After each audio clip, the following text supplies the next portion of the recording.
Okay, I'm Andy Shadrack. I'm the Director for Area D in the Regional District Central Kootenay. I have a diploma in agriculture, so I love rural communities. It was a safe place to raise my daughter.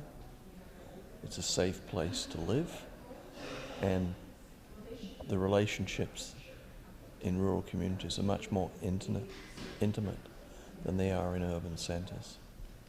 The suburb of London that I grew up in had 250,000 people in it,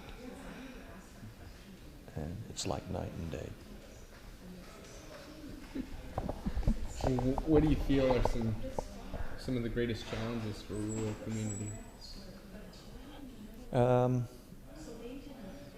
I think the biggest challenge for British Columbia rural and remote communities is that relative to the size of population in British Columbia, we can constantly diminishing. And so our numbers in the legislature are constantly diminishing. But this region of British Columbia, southeast BC, produces 40% of all the electricity in the province, 40% of all the coal or mining that's done in this province. And the rural communities in this province are still the backbone of the economy. It doesn't matter which way you cut it. As late as a decade ago, you could still produce GDP figures that showed that urban BC was a drain on the economy in terms of the value that it actually produces. A lot of people think an economy should be built around services. I still think it is built around what you create, whether you extract it and make something out of it or create. So on that topic, what do you feel is the role of arts in the rural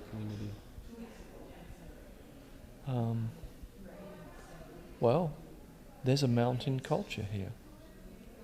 The music, the artistry, the painting, photography, it's all there. That's part of the social fabric of a community. If we don't express ourselves as human beings, then we're bereft of a part of us. Art describes our relationships to each other and to the world around us. You can tell a lot from the local art, whether people are happy, whether they're upset. It's in the art. On that point, what do you feel are some key features or telltale signs of a healthy and vibrant rural communities? A healthy and vibrant rural community, in my opinion, is one in which you attract young people and they figure out a way to live here. I'm not saying it's easy to live here. My spouse and I were living in Saskatchewan and I was blacklisted.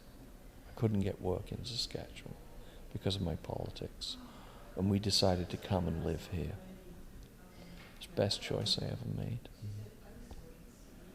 And they'll have to take me out of my house feet first. I ain't going anywhere. Perfect. Thank you so much, Andy. You're welcome.